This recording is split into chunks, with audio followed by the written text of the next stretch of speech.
Bitcoin and things like it is the equivalent of the red pill. This is a technology, it's a computing language, and I can build an app on it. Is Bitcoin the currency of the future? Crypto gang, it's the game, big gang, all gang, light gang, cash game, blockchain. Whoa, I don't really ever buy stocks, man. No. Haters wanna say I'm in a bubble, man. No. Chew them up like bubble gum. No. Just made a meal with my pocket change. No. Wreck about to go and join the huddle gang. Huddle gang, huddle gang, huddle gang. Crypto gang, it's the game, big gang, all gang, light gang, cash game, blockchain. Whoa, I don't really ever buy stocks, man. No. Haters wanna say I'm in a bubble, man. No. Chew them up like bubble gum. No. Just made a meal with my pocket change. No. Wreck about to go and join the huddle gang. Huddle gang, huddle gang, huddle gang. Ethereum pays for my rent. Bitcoin pays for the vent. Litecoin pays for the jet. Bitcoin cash for the rest. Spent 30 racks on an ICO. What coin did you buy? I forgot, yo. Just got started last night, bro. And I'm already hooked like a pipe, though. Flipping the coin, making it grow, taking it slow, letting it go. Cash flow's growing, it's incredible to watch it flow. Stacking the cash, taking it home, making it fast. I'm on a roll, little bit mo's all I ask for the bubble, though. Currently, learning about a new type of currency. Burning the dollar down like an emergency. Urgently, listen, my friends have been urging me. Coins have been surging, we're earning like surgency. We on a mission, man. Crypto maniac. Act like you don't really know about it. Stop that. Bitcoin blowing up like a bomb. Step back. Used to be a couple $100. Should've copped that. Blew up on a scene from the mind of a brainiac. Back in 2009, where the miners at? Silk Road, baby, it's gotta be anonymous. Satoshi blew up, now we on the map. Crypto gang, it's the game, big gang, all gang, light gang, cash game, blockchain. Whoa, I don't really ever buy stocks, man. No. Haters wanna say I'm in a bubble, man. No. Chew them up like bubble gum. No. Just made a meal with my pocket change. No. Wreck about to go and join the huddle gang. Huddle gang, huddle gang, huddle gang. Everybody looking at me now and they're shocked now cause the price going down. Meanwhile, I'ma cop more at a discount with a smile cause I'm making money on the huddle gang. Whoa, hang on a second. I've got an echo here. Good evening, everyone. It is Brian, the UK Bitcoin Master. You all know me. It is 6 p.m. here in the United Kingdom on the 13th of January 2021. As always, strong Bitcoin hand, people. That is the name of the game on this channel. Got a cracking live guest tonight. Pretty excited about it. So wherever you are watching this, and tonight, fingers crossed, this is going out on my Facebook page, UK Bitcoin Master. It is going out live on Twitter at UK Bitcoin Master. So wherever you are watching it on those platforms, leave a message because I've got a chat box here to show me who is dropping a message and where you're dropping that message from. Now, whether it all falls over or not, heaven knows. But you know me and technology by now, people. I'm a nightmare. I have to play around with tech. So with a bit of luck, it's going out across this Discord as well. So 4 platforms. Very, very briefly, I seem to have some kind of an issue with my volume on my Mac. It keeps adjusting down on its own. So I'll be monitoring that. So maybe let me know if I go quiet, but I'm going to do my best to monitor it all. Okay, for the benefit of anybody new finding this channel, number 1, read this disclaimer. Do your own research. No financial advice here, no charts, no technical analysis, none of that stuff. Just me, some crazy Brit who got into Bitcoin coming up for 5 years ago that decided that I wanted to rant about it a couple of times a week, and I've done that now for almost 4 years. Do your own research, people. Only buy what you can afford to lose. If you're new to all of this, if you go to ukbitcoinmaster.com, you can check out all the videos I've done to date. This is video number 390, I believe, so nearly 400 videos for you to watch there. And then at bitcoininterviews.com, I think it's around 50 interviews that I've done live with some of the greatest thought leaders in the Bitcoin space today and in the past, and a few of them have gone dark and quiet and we don't hear from them anymore, but that's not the point. If you want to learn why Bitcoin, follow this channel.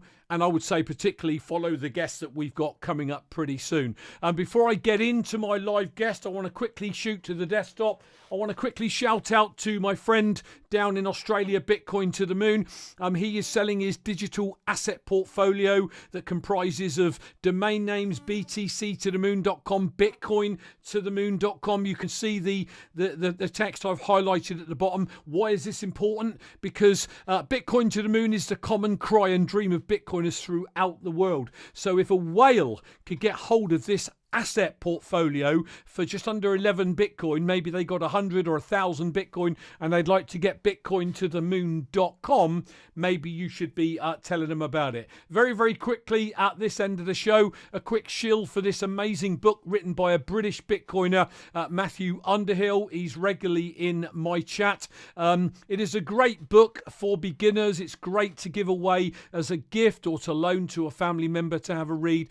I think it's a great precursor to getting somebody down going with Saifedean and Moose's Bitcoin Standard. But check it out on Amazon. You can listen or you can read. It doesn't really matter. So that said, it is time. Well, actually, I've got one more thing I need to do. Sorry, I always go over here. And by what we're discussing today, this is quite relevant. I wanted to have a look at the Bitcoin price. Now, what do I keep saying on my shows, people?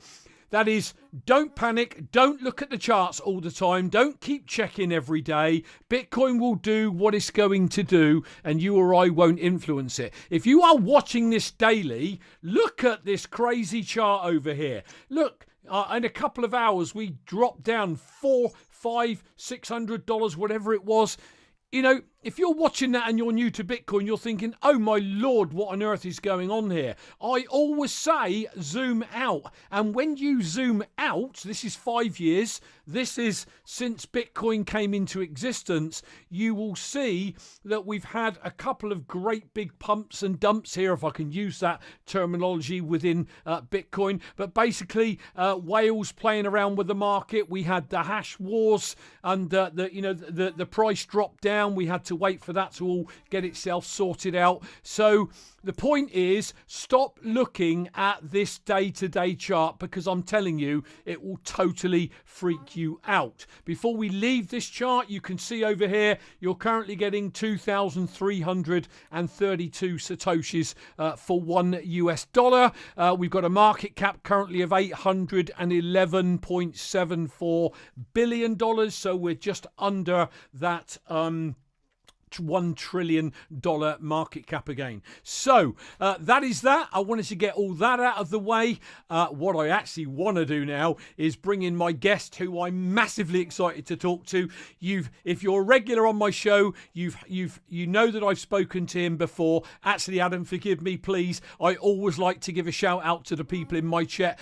My granddaughter, Kate Linden, is in the house. BitcoinMeister is clearly in the house. Yorkie Bitcoiner, hello to you. Johnny Midas, coming in from Texas, Fort Worth at the moment. We've got Alexis Menard in the house, Michael Webber from the south of the UK, Matthew Underhill from the Bitcoin book is there. My lovely wife, Elaine, Mrs. UK, is with us. Welcome, everybody. Wherever you're watching this, do let me know where you're tuning in from. But without further ado, I want to get over and split my screen and say hello to my good friend and OG Bitcoiner, Adam Meister, aka BitcoinMeister. Welcome to the show.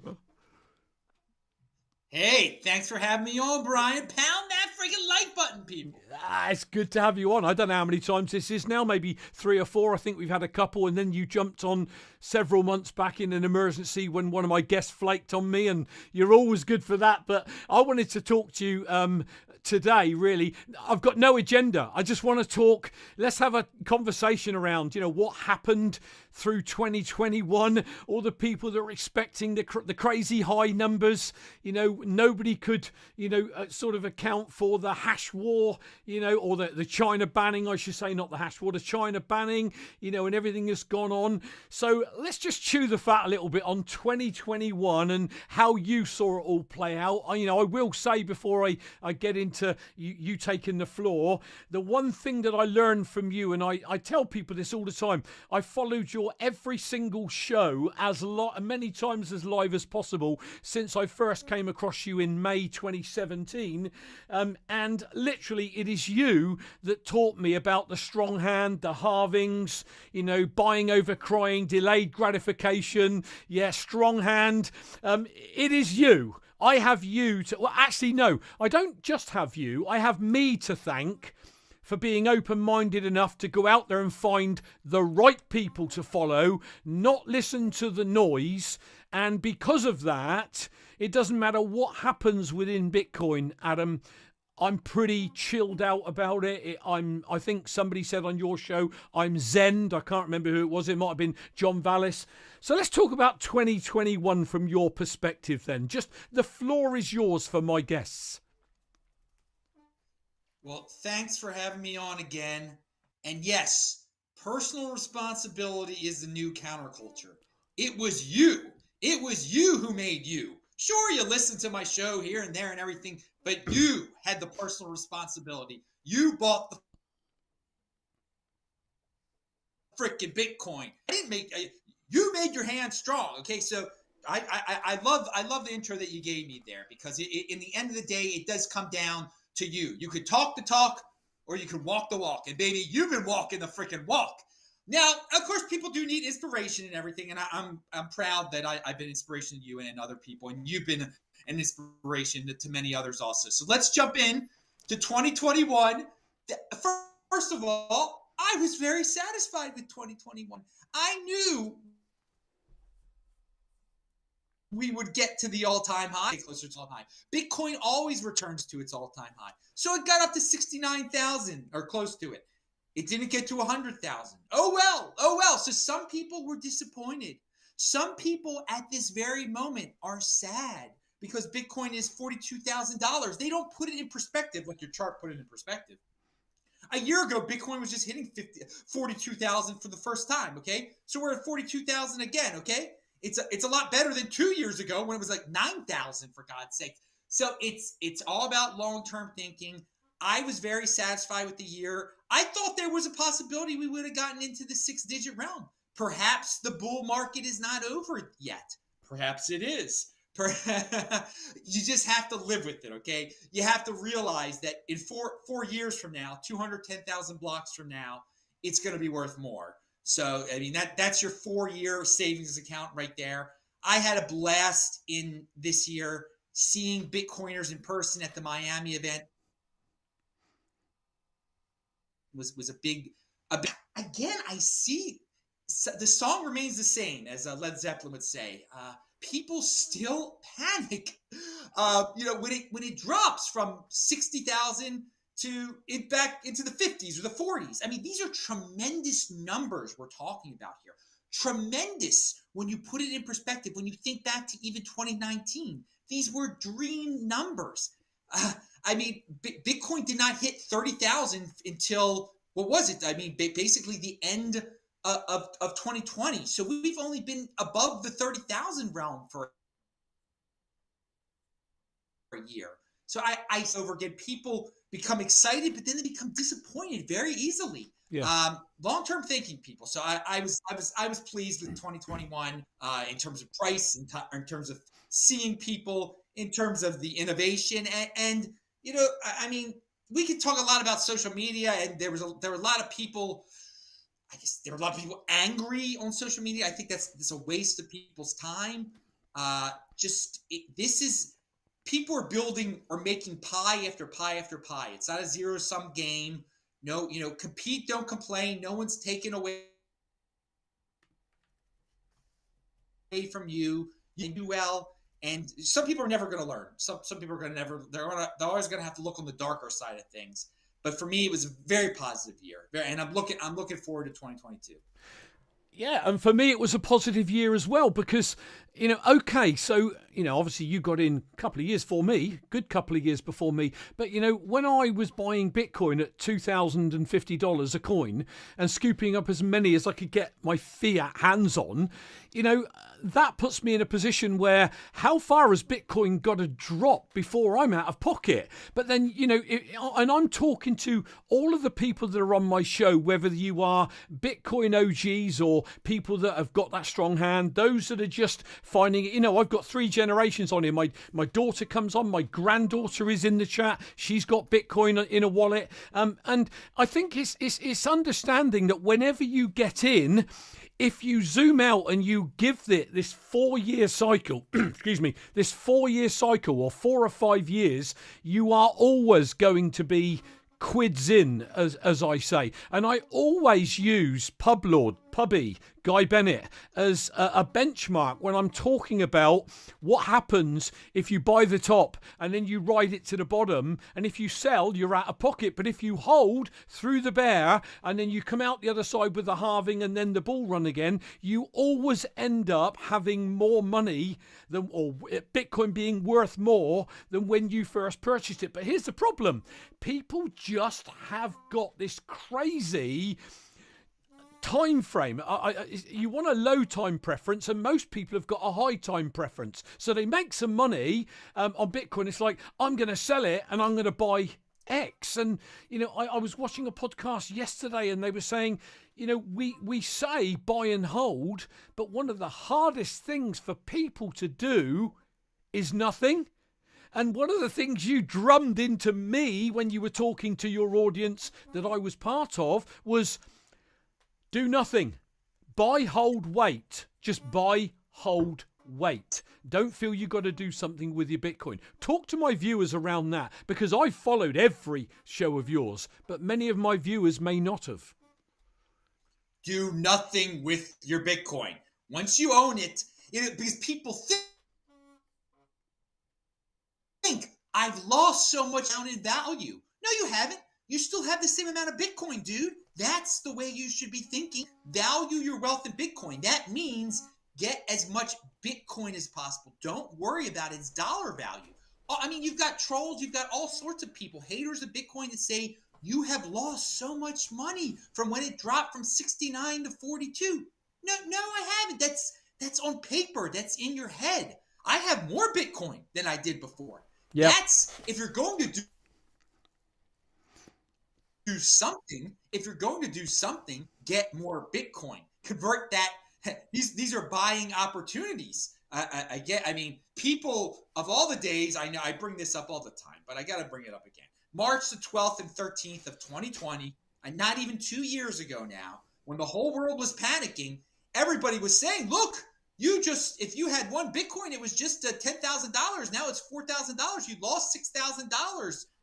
No, I didn't. I still had the same. A lot of people did, though, when they sold their Bitcoin. And of course, I bought up 2 more Bitcoin at an average of 5,000 apiece, which is $10,000 for 2. And now look what happens, okay? On paper, they're worth that much more. But again, I have 2 more Bitcoin because I didn't panic, because I didn't value my wealth in fiat, all right? And I understood I didn't lose any money when the price went down. You don't lose any, you still have the same amount of Bitcoin. But most people are fiat freaks, and they're gonna sell losses, and even the government doesn't recognize them as real losses. It's not like you can. I mean, you're not gonna be able to write that off or anything like that unless you sell.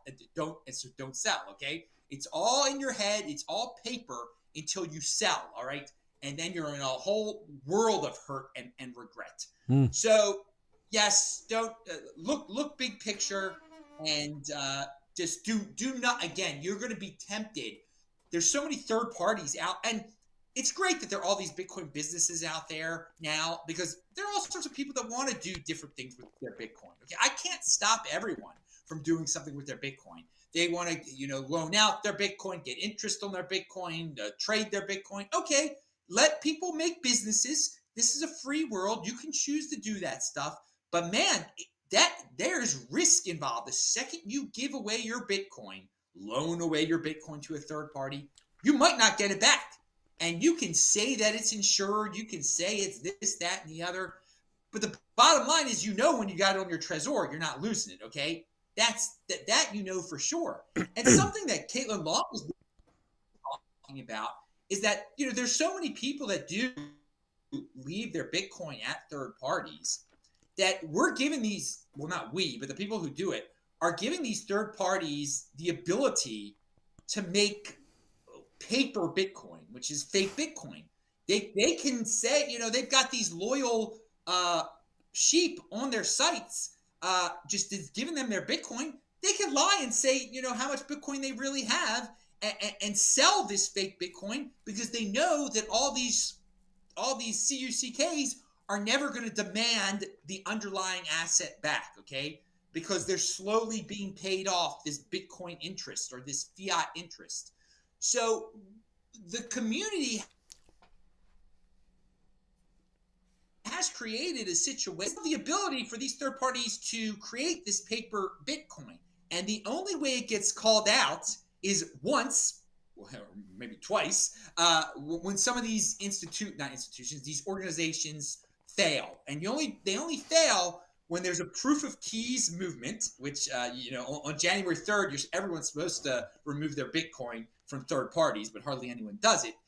Once there's a run on some of these Bitcoin banks and some of these Bitcoin third parties, some of these dudes are going to go, they're going to go down. They are going to go down, and we're going to see who was trading the fake Bitcoin. And a lot of you are going to be disappointed. You're going to think, oh, I was trading Bitcoin all along at this third party site. And now you're not going to be able to get your Bitcoin out because it never existed. You paid for fake Bitcoin. You never owned any. So this will happen eventually. Eventually it will happen. There is fake Bitcoin in the trading system. And it will be a great day because there will be such a demand for people to get your Bitcoin off the exchanges that day. People will be willing to pay anything to get their Bitcoin on. Now, will that happen this year? I do not know. And is it a sad situation that people are falling for this? Yes, it's there. That's why you do nothing with your Bitcoin, okay? You make sure you have the real thing. The way you know you have the real thing is if you control the private key, if it's on your hardware storage device, whether it be a Trezor or a Ledger or whatever it may be. So that was a long explanation of why you do nothing with your Bitcoin. And what we could see in 2022 with a run on some of these third parties. And I know a lot of you, well, it's insured. We'll see. Well, it's really interesting you say that because I want to talk about what I've done in terms of coming into Bitcoin, knowing nothing at all about it, and why it is so important to learn or go in the rabbit hole. You can buy and hold Bitcoin and not learn anything about it. But here's what happens. My view is the more you learn and the more you understand about the world we live in and the financial institutions that do what they do, the fractional reserve lending and everything else that Adam was just talking about, this January the 3rd narrative, not your keys, not your coins, was really designed so that if everybody did go and pull their Bitcoin off exchanges, you'd quickly find out which exchanges did not have your Bitcoin. So by holding it yourself, that can't ever happen if you are holding it on your Trezor. So that is why I chose to learn and understand this, so I know why Adam says keep it off an exchange, keep it on your Trezor, and never let your keys touch a computer, never take a photograph of them. I mean, there is so much to learn to, personal responsibility being the new counterculture is. If you leave your money in a bank and some hacker steals your money, the bank will roll that back and give you your money back. But you don't take personal responsibility for your keys, and in a heartbeat, your Bitcoin is gone for flipping ever, people. So the one thing I would say in my segment of this is whatever you do, no matter where you come from, because I left school at 15 with no qualifications. I was uneducated for all intents and purposes. I hated school. I hated passing tests. But when I got into Bitcoin, there was just something that made me go down that rabbit hole, and I so wanted to know everything. But I'm going to be honest, as a boomer, I'm a Bitcoin boomer. You can see my t-shirt. It gives me a headache sometimes, but I try to understand as much as I can. Why am I saying that? Because I was listening to a podcast this morning that had Plan B on it. Okay, now Plan B stock to flow model, people are saying it's broken. He's saying there's two extremes to it. It might not be broken, but he's still got nearly 2 million followers. And he said something really interesting. What I've tried to do is learn that when there is a dump of the Bitcoin price, 9 times out of 10, there's some kind of reasoning behind that. Okay, it doesn't just happen. And every time there's been a dump, I've always gone and searched out Adam Meister to see if he's talking about anything. But this particular occasion, I was on Plan B with Jay Gould. And I've had, Adam, you've just disappeared, man. Yeah, hold on, people. I've just lost Adam. He might have to dial back in again. So what I was saying was I was on this pod. Hang on, let me get Adam back into the room. You're back. You dropped out for some reason. Don't know. Weird. Okay, continue. Sorry. Continue. It's probably my internet. Yeah. About Plan B. David. So what he said was something that helped me. And he said, look, what people don't understand is that when China kicked the miners out, okay, the hash rate plummeted. So that will always have a negative effect on the price. But then the miners moved across to America, Texas, out to Kazakhstan, etc. And then it started to recover. But this is what he then said that I didn't know. He said, what most people don't consider is then China went a stage further and they banned all cryptocurrency exchanges, and the exchanges had to go to zero by December the 31st. He said, so over the last couple of months, all those exchanges have been getting rid of all those cryptos, and that's had a negative. So it's been sell, sell, sell, sell, sell. He said, we've now gone past December the 31st. He said, that selling pressure from that perspective will stop. He said, so therefore there is a reason every time something happens with Bitcoin because of the size of the asset class. I guess coming from your perspective, what have you done? How did you learn? What did you learn? What did you need to know so that you got your head in a place that when it crashed or when it pumped, you knew that it was just Bitcoin being Bitcoin? For our audience, some pointers really. Well, one big thing that I learned over time is that you can't. I want to say Plan B, he's a good guy and everything, but people made his freaking chart into the Torah for them, okay? Into the Bible. Like, if it went wrong, they lost their whole minds. Like, oh my God, it's not true. It's the tablets aren't true anymore. Oh my, what am I to do? And it just puts you in a. What Plan B said on that show, what you're quoting, maybe that simple fact about China, that might be better than like blindly work. Well, it is better than blindly worshiping his chart and being so disappointed. Like, you can't. When you first get into this space, you do admire certain people and think that, they seem to be right every single day, and then something happens and then it blows your mind and you panic and you do something you shouldn't have done. And that's one of the things you have to get through your head, is that everyone is going to be wrong sometimes. There is a lot of turbulence. It is not predictable. So if you become one of these fanboys of a chart or a specific person, you're going to end up disappointed, and you have to understand that if you do end up disappointed, then you're going to have to start to use your head a little bit more, make up your own decisions, and that'll. But it boils down to personal responsibility. You can't give a third party your brain, okay? You have to use it yourself to decide what you need to do with your wealth, okay?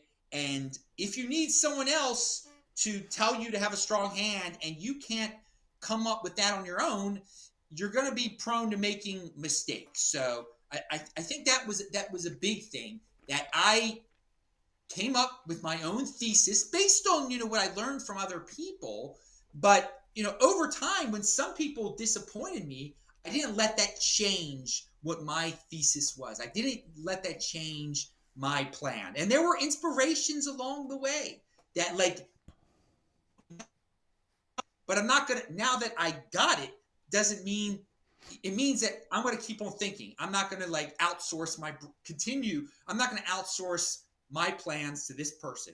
I got it. I'm going to continue with my plans. If they go crazy and panic one day, well, then that's a them thing. It's not a me thing. Because especially, you see people that you admire whether it be during the 2018 down market or during the 2020 virus panic, just do things that you think, based on your own values, are completely unimaginable.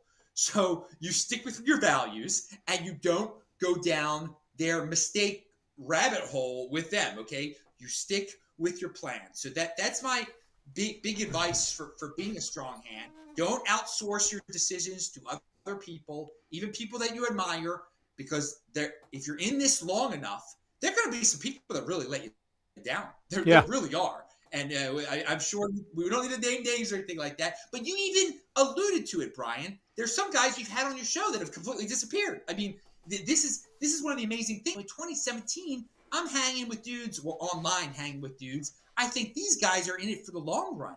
Some of these guys have just dropped off the face of the earth now. And you talk about how you've had, you've had close to 500 episodes now. I have over 2,000 episodes. And I've gone through some of my old guests. I'm like, oh my God, I haven't heard from that guy since 2017. I mean, and then I look up some of these guys now, and they're not even in cryptocurrency at all. They're like doing something completely different, like in the medical field or something. I mean, they totally transition to what's new in popular culture. I think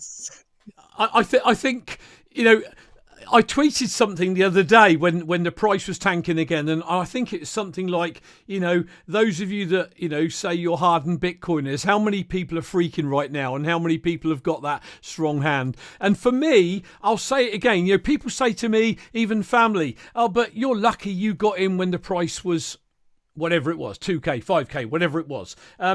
But even somebody getting in today, they don't understand what $100 or a couple $100 worth of Bitcoin will be worth if they're younger in a decade, in 2 decades. And people say, oh golly, it's 40K and you got in at 2K, But how are people going to feel when they're trying to buy in and get a little bit of Bitcoin when Bitcoin's 500,000, and they'll say, oh, you're so lucky you got in at 40K. It's all relative, people. And, Adam, you said something that was key when I first heard your show, and you said, aim for 1 Bitcoin. And when you've got for 1, see if you can work towards 2. And when you've got 2, aim for 5 and 10, and on it went. And I say to people right now, put a plan in place, get an extra job, look at what you're spending and wasting that you don't need to waste, and put that into Bitcoin and say, right, what is my plan to get to 1 Bitcoin? It doesn't matter if it takes a decade. If you got 1 Bitcoin, you got 1/121 millionth of the total supply forever. Let me put that in perspective, people. When I was on the show with Plan B and Jay Gould, and Jay Gould's been on my show. Check out my Bitcoin interviews. Jay Gould was worth 33 million when he was in business. He's been a guest on my show. Jay Gould said people don't understand what it means to measure your purchasing power, or Bitcoin. Like when you say 1 Bitcoin is 1 Bitcoin, he said, when I built this house that I live in now, he said, when I built it, it would have cost me 50,000 Bitcoins. Today, that cost of building that house is 50 Bitcoins. Do you see what I mean? So as Bitcoin's price has gone up, what he ended up paying in Bitcoin terms is getting lower and lower and lower, because Bitcoin is worth so much more now. And all I say to my family and friends that are working class like me, that didn't have education in finance or anything, as your pound or your dollar is getting you less and less over time, the Bitcoin that you hold is going to buy you more and more over time. That's a really easy way to try and explain it to regular working class people with no financial background. It's just it's a real nightmare, isn't it? How you try and I hate this orange pill, people, because I've got to a point in my life where I tell them, and if they listen, great, and if they don't, it's some will, some won't. So what next type of mentality, and then I let them come to me. And here's an interesting thing, and I'm going to call out Paul Hill, who's in the chat. He's my nephew, and Paul, me and him had a chat a couple of months ago. His mum was saying that I'm in Bitcoin, my sister, and Paul rang me and we had a long chat, and he's so deep down in that rabbit hole now, Adam, he's watching your shows, he's listening to anyone and everyone, and his wife thinks he's gone mad. So the interesting thing is, you can talk to lots of people, and you're only going to get a small percentage of them that will open their mind and give you a hearing and then go down the rabbit hole. And I think it comes back to what you've always said, Adam, 20%ers. I'd probably say more like 5%ers. But just give my audience that haven't heard you before this insight into they're 20 percenters or the 80 percenters and what that might mean? Well, first of all, I got to give you a lot of credit here, man. You're talking about how you dropped out of school at 15. You've got better understanding of mathematics and money than most people who graduated. Okay, they're not. I mean, you got to learn in real life sometimes. I think you said about owning one out of 1/21 millionth of all the Bitcoin ever created. I mean, grasp that, people. That's freaking awesome right there. Now, so the 20 percenters and the 80 percenters. What the heck is that? What is Adam talking about with that? Basically, in this world, 20% of the people in any industry or just in life in general produce 80% of everything. Okay, it's just it's the Pareto principle, and I expanded it to like the people who are toward producing a lot, the 20 percenters. They're the ones who take the time to learn, to not get caught up in all the madness, to not get distracted, to not be impulsive. I mean, it takes something to be a productive person. There are certain qualities you need to have in order to be productive. It's not just luck, okay? I mean, it continues throughout all people's lives. They might be the 20% most productive at work, but I mean, then the 20 most productive in their social lives also, in everything that they do. So you can be a 20 percenter. I mean, it's not like you're doomed to be an 80 percenter, but you have to learn. You have to take the time. It doesn't. There's work involved. In order to be productive, you must work. And it seems like it's much less than 20% of the people actually out there who want to work, who want to learn, who don't want to just follow the trends and fit in. Okay, the 20 percenter a lot of the time does not care about fitting in. He just cares about improving his lot and taking personal responsibility and understanding that if he tries to fit in, he's going to be dragged down by the 80 percenters. I mean, that's another thing. It's not like the 80 percenters don't produce anything. They just don't produce a lot because they waste their time worrying about nonsense, creating anti-assets. All right. So you can get bogged down in the 80 percenter world. That since it's 80%, it's most of the world. Most people are obviously 80 percenters. Most people care about superficial things. Most people want to drag you down, and they're going to vilify production. They're going to say you were lucky, but you just stick with your plan and be a 20%, because it is so valuable. It is so nice in life to be a 20%, because you gain the self-confidence. Like, yeah, I did that. I'm doing really well. I'm producing a lot more than that other guy. And I don't need to feel guilty that I produce a lot more than that other guy, okay? And I'm being rewarded for producing more than that other guy. And because that other guy wants to steal from me, doesn't mean I should give to him or feel guilty or play with him or waste my time, trying to convince him of something he's never going to agree to. You mentioned something before. There's only so much talking you can do. I mean, this is like Alex Svetsky points out in his Remnant article. Yeah. In the end of the day, there's just going to be certain people that are left over that stuck with the plan, that did well, and they tried to save the world.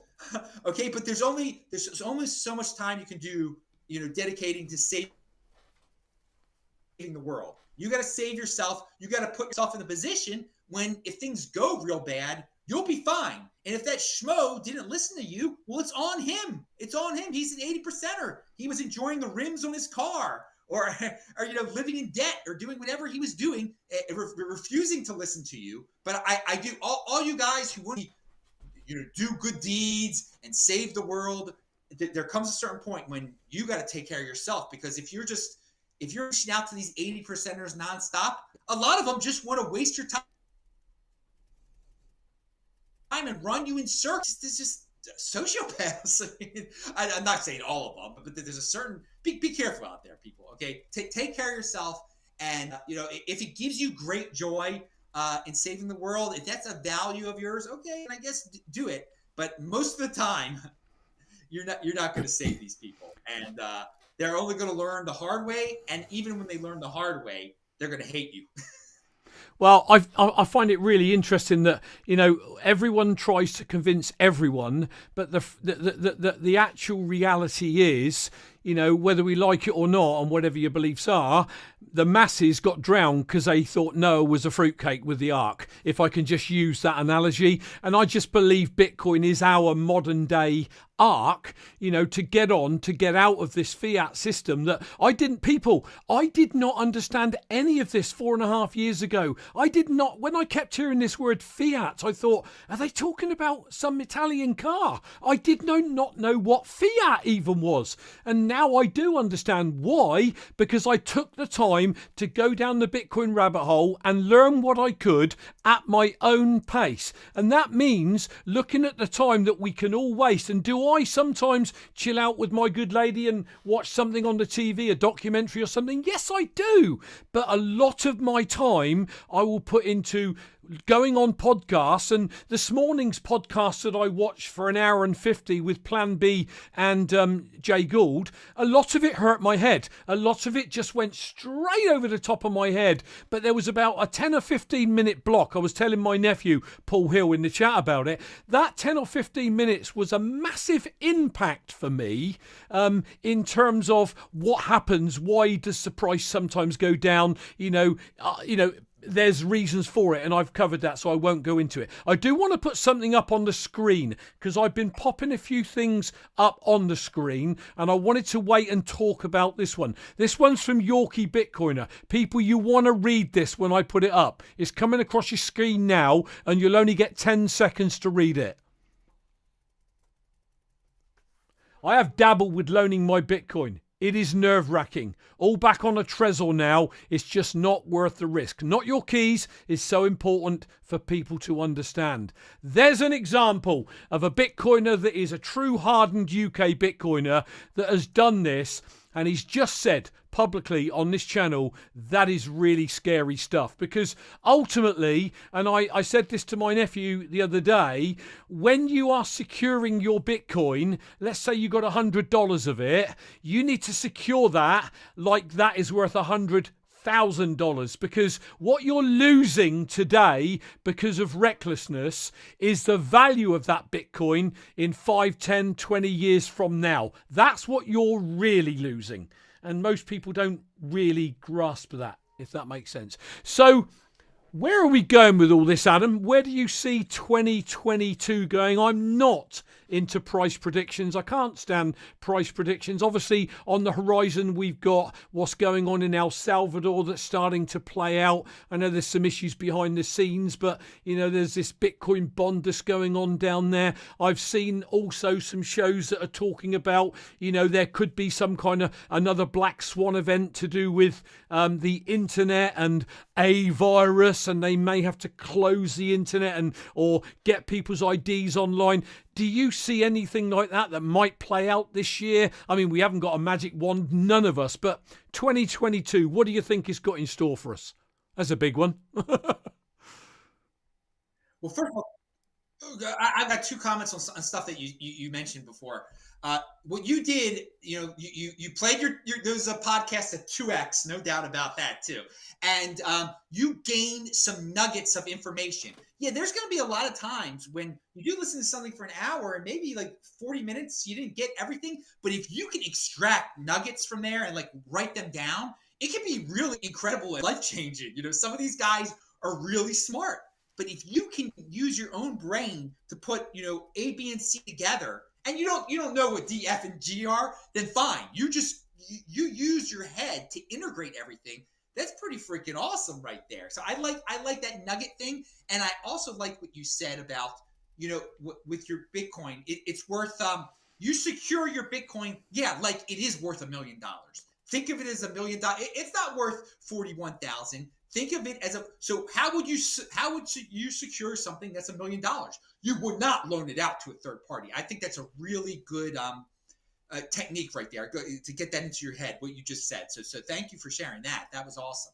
So what do I think about the year to come? You know, the internet virus thing. I've been hearing about that. That's totally fake and made up in a conspiracy theory, I believe, and I wouldn't worry about it. But we could have. There are always going to be black swan events. There are always things you can't predict that are going to happen. Okay, and and when these black swan things happen, Bitcoin is very liquid. So these traders, what they do is no matter how big of a black swan it is, they sell that news right away every single time. I mean, I would just advise everyone to get used to that. If you think this is a bear year, especially, you know, get ready for some bad news. And the moment it gets announced, for the price to drop, okay? But it always comes back. It always returns to its all-time high. Whether you have to wait 3 years or, 3 weeks, it does. But so I can't predict specific black swans. I don't want there to be black swans. But I mean, I brought up one that isn't a conspiracy theory. That could really happen. If the president of the United States passes away, that's a black swan event, okay? That will cause panic in the financial markets, okay? It will. And if the vice president becomes president and seems like a moron, it'd be bad too.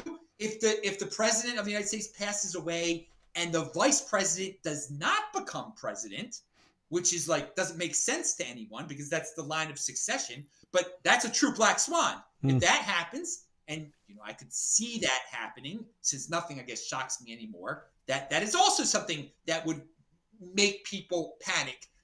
But what people have to realize, if something happens that's unprecedented, it all gets sorted out eventually. It all gets sorted out. We had a pandemic that no one ever expected, and it got sorted out in a few months after that.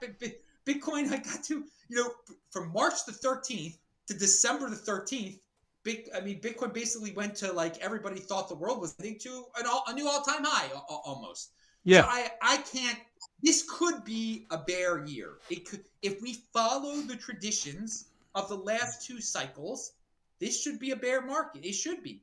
But my outside the box prediction is that I think this Ethereum 2.0 thing is going to get pulled off. It's going to be successful. It's going to bring so much hype into the space that will help the Bitcoin price. And that will extend the Bitcoin bull market longer than it has ever been before because of Ethereum. So a lot of people think, well, that's sacrilegious of you to say that.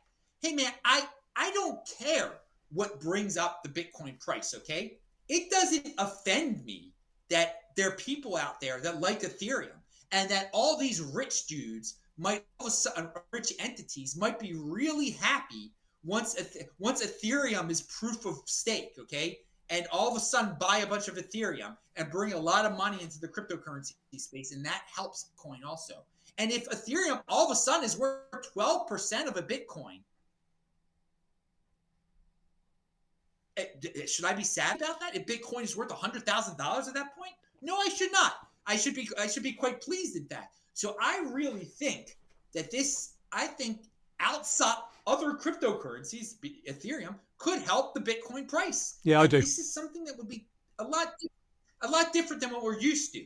But I don't care. That doesn't mean I'm telling you to buy Ethereum. I'm telling you to keep your Bitcoin, and then it might increase in its fiat value because of Ethereum. And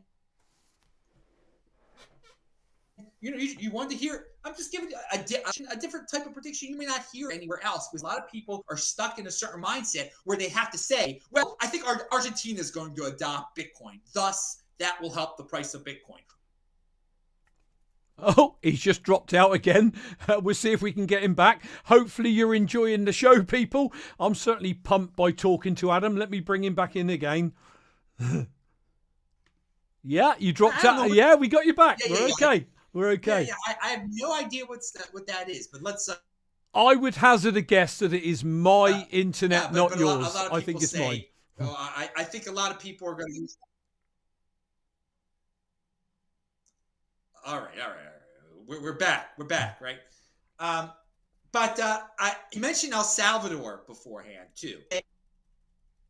I wouldn't consider even a black swan, but I mean, he'd be in a Latin American country. You can always be overthrown. So that things could change real quick right there. So I wouldn't base my Bitcoin premise around like Bitcoin City being built in El Salvador. Don't get your hopes up about that one. If it happens, it happens. But I wouldn't buy Bitcoin because you think you think El Salvador is going to be the Bitcoin mecca of the world, and this guy's going to stay in power forever and ever.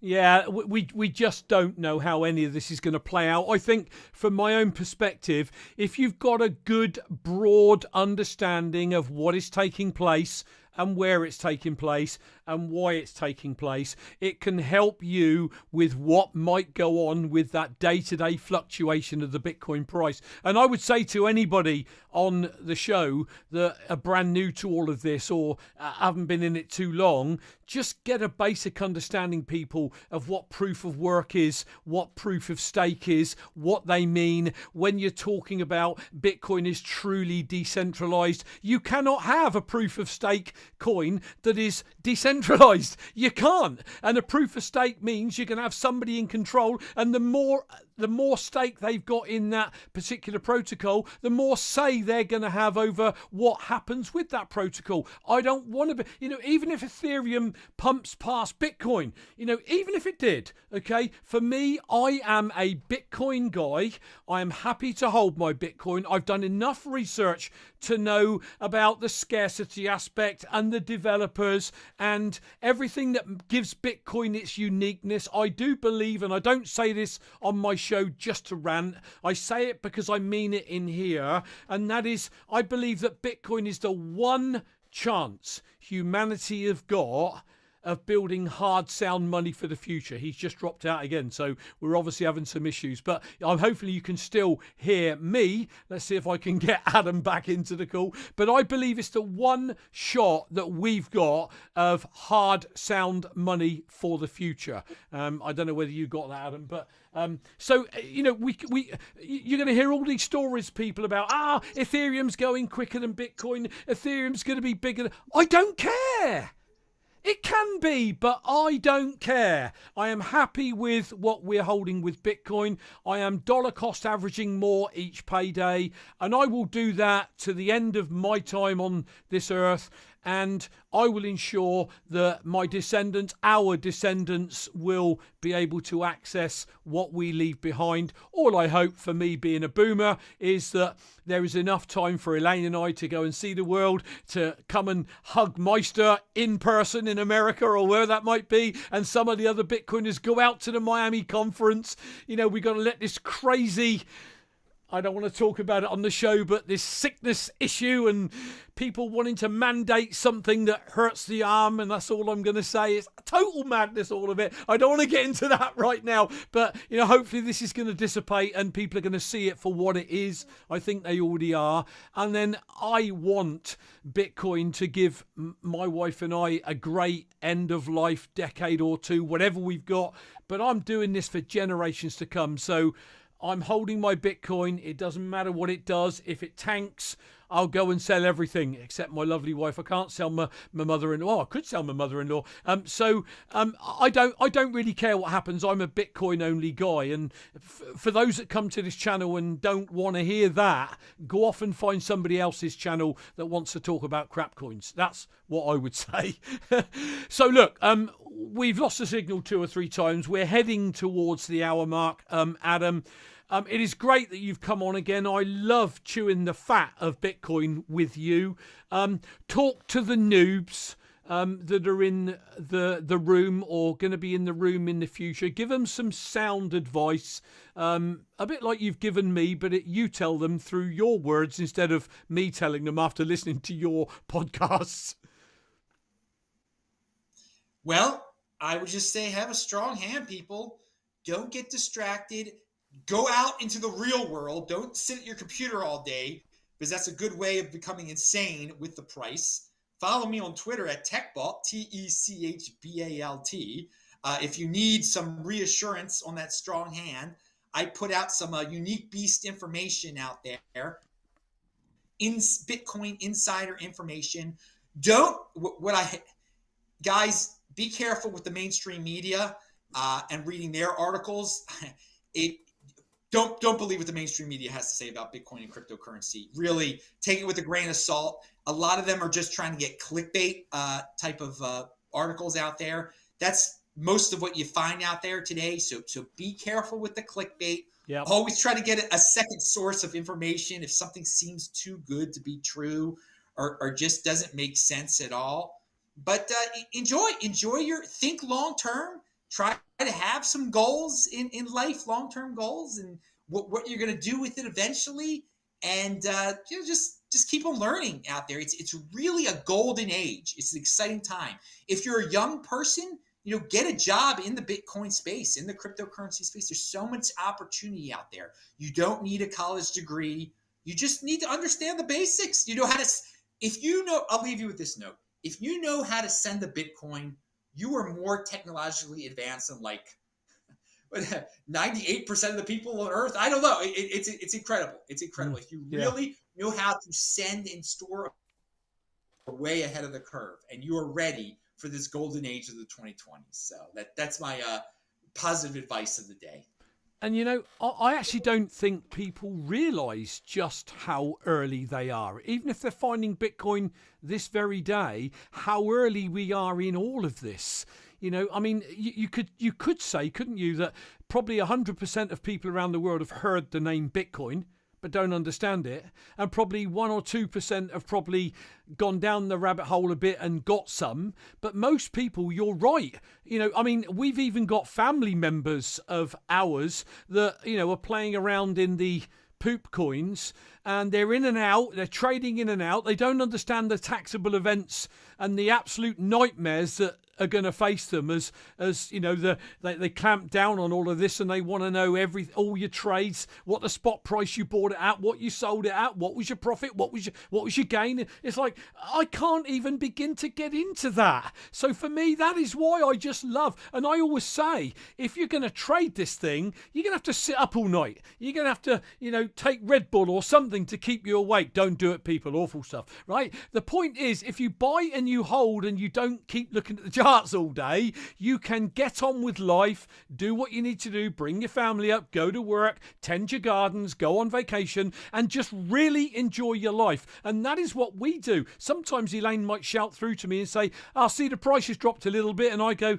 "All right, okay." Or I might say that and she'll go, "Okay," because we've both got ourselves in a really, really good place where we both got mega strong Bitcoin hands. So I'm dead proud. I want you all to give a shout out to Elaine, Mrs. UK, because she's really in the rabbit hole with me now. Every podcast I'm watching, she's getting the link and she's watching. So, we really are a Bitcoin family. Adam, your links are going to be in the show notes. In fact, I think they're already there. I've put the link to TechBolt on Twitter. I've put the link to your YouTube channel, BitcoinMeister. So please, people, do follow Adam Meister. He's got thousands of videos out there. In fact, if you want to laugh, and I know you won't mind this, Adam, go back and look at some of those early videos. He had some lovely hair back then. So I saw the one where you're out in Baltimore, walking through the streets of Baltimore with your camera. It's like, oh my Lord, dear, oh dear, oh dear. Absolutely love it. Listen, it's been a blast. Thank you for coming on again. I always appreciate it. Maybe we'll do it again in 6 months to a year or something like that. Do you know something? I can't believe how fast time goes when you're in the Bitcoin rabbit hole, doesn't it? I mean, I can't believe that May this year, that's 5 years that I've been in Bitcoin. So when do I get the label OG? I don't know how that works.